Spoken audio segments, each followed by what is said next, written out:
All right, hey everyone, welcome back for another deep dive. Glad to be back. Today we're going to be talking about something that's kind of at the heart of what it means to build software. For sure. Um, Architecting, like how do we actually structure the systems that we're building? yeah, absolutely. It's kind of like laying the foundation of a house, isn't it? It really is. You get it right, everything else kind of slots into place. Exactly. And today we're going to focus on two key areas that I think every developer like has to grapple with at some point, right? Definitely. First up, we've got this whole world of streaming architectures. So we're Yep. talking about Lambda, Kappa, these things that pop up when you're dealing with data that's just like constantly flowing, Right, real-time data. real-time data. Yeah. And then after that, we're going to dive into the wonderful world of databases. We'll untangling those acronyms, Oh, yeah. ACID versus base, Okay. and try to figure out like when do you actually use one versus the other? Because sometimes the thing that seems less perfect is actually the perfect fit. Absolutely. So stick with us. I think you're going to learn a lot today. Let's jump right in. So streaming architectures. I Yes. feel like anytime I hear about this, it's always paired with like really cool technologies, Hmm. like Kafka, Flink. What is it about streaming architectures that make them so important in today's world? Well, I think the key word there is real time. Okay. Right. More and more, we're dealing with systems that need to react instantly. So think about you get a notification on your phone, Right. you make a purchase online. All of these things are driven by streams of data that need to be processed as they arrive. So it's not like we can just like batch process it at the end of the day. No, not anymore. It's got to be like boom, right as it happens. Exactly. And that's where these architectures like Lambda and Kappa come in. Okay, so help me break this down. What's the core difference between these two? Yeah. Because I know they both handle streaming data, but they do it in different ways. Yeah. So imagine you've got like a river of data flowing. Right. That's your data stream. Okay.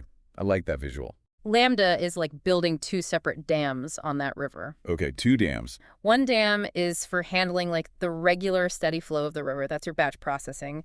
It's slower, but it's very thorough. Make sure you catch everything. Okay. The other dam is built for handling sudden surges and floods. That's your real-time processing. So it's super fast, reacts quickly, but it might not be as meticulous as the batch processing. I see. So you're essentially processing the same data twice in two different ways. So with Lambda, we're being extra careful. We're making sure we get everything, but we're also doing double the work, basically. Yeah, pretty much. You get complete and accurate data, but it can get complex managing two pipelines. And then on the other side, we've got Kappa. Yeah, Kappa is like having one super efficient dam that's designed to handle the entire flow of the river, no matter how fast or unpredictable it gets. Okay, so it's all about simplicity. Exactly. One pipeline, one stream, everything handled in real time. Much simpler to manage, but you need to be really smart about how you design it to ensure data correctness, especially if you need to go back and reprocess older data.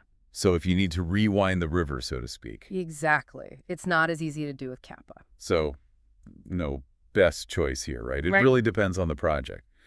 But what are some things developers should be thinking about when making this decision? Well, ask yourself, how important is absolute data accuracy? Right. Can you tolerate a few inconsistencies here and there? Interesting. So it's not just about the technical capabilities. It's also about understanding the kind of compromises you're willing to make. Yeah, exactly. If you're building a financial system, you probably can't afford any inconsistencies. Right. Every penny has to be accounted for. But if you're building like a real-time analytics dashboard where the goal is to get quick insights and trends, maybe a little bit of inconsistency is acceptable.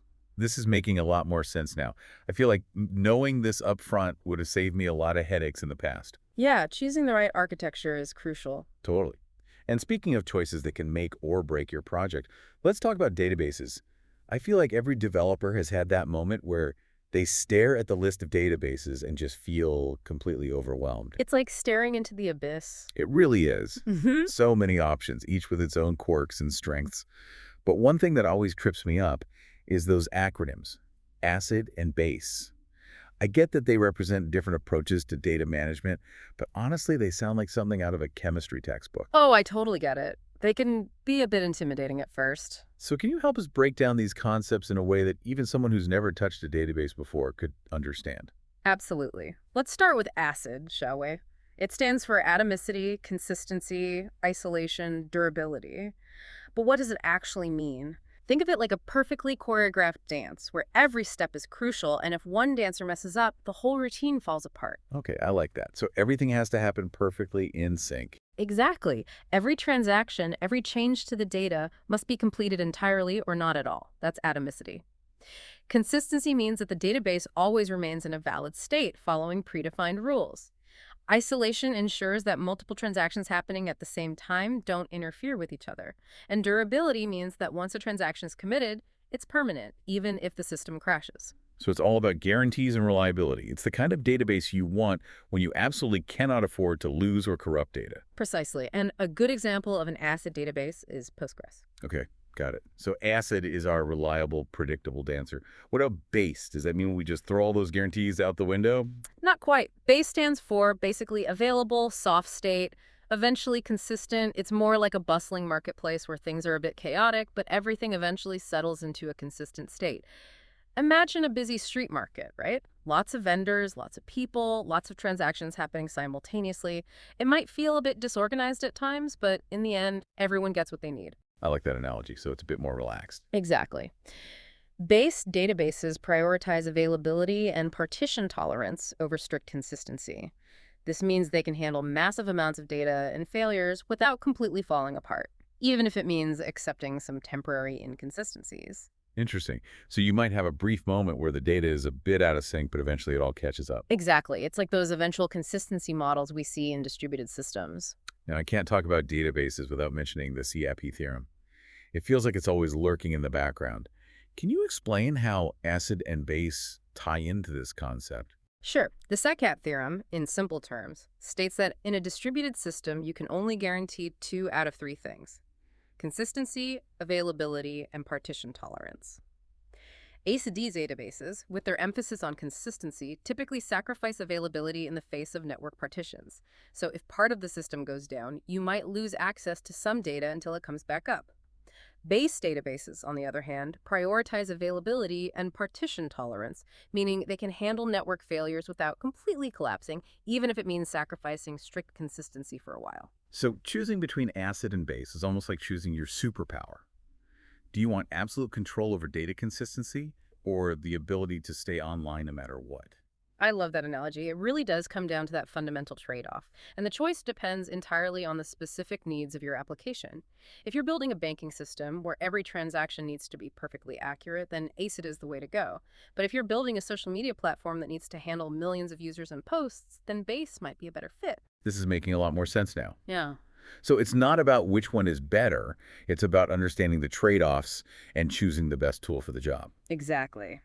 Now, before we wrap up, I want to touch on one more database-related concept that often trips people up. Indexes.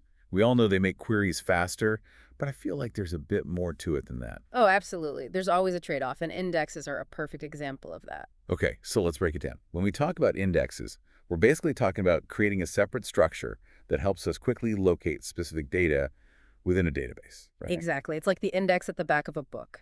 Instead of flipping through every page to find a specific topic, you can use the index to jump right to the relevant section.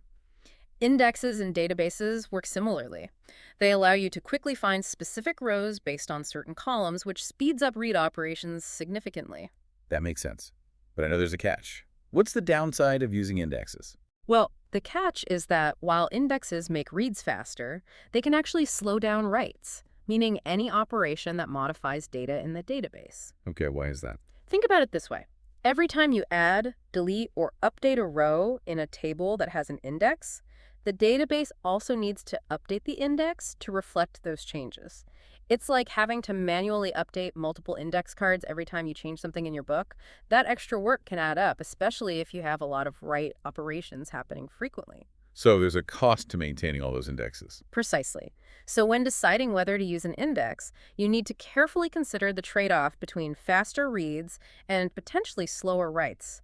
Ask yourself, what's more important for my application? Retrieving data quickly or writing data quickly? That's a great point. And sometimes it might even be a mix, right? Like certain parts of the database might benefit from indexes while others don't. Exactly. It's all about finding the right balance and optimizing for your specific needs. So even something as seemingly simple as an index has these hidden complexities and trade-offs. That's fascinating. Absolutely. And it really highlights the fact that there are no silver bullets in software development. Every decision comes with its own set of trade-offs, and understanding those trade-offs is key to making informed choices. Well said. And on that note, I think it's time to wrap up this deep dive. Any final thoughts you want to leave our listeners with? Just this. Don't be afraid to experiment and try different approaches. The beauty of software development is that there's always something new to learn and explore. Don't be afraid to get your hands dirty. Try different architectures and database technologies and figure out what works best for you. Couldn't agree more. Well, there you have it, folks. Another deep dive conquered. Hopefully you're walking away with a better understanding of how to make smart choices about your software architecture and databases. Until next time. See you then. Yeah.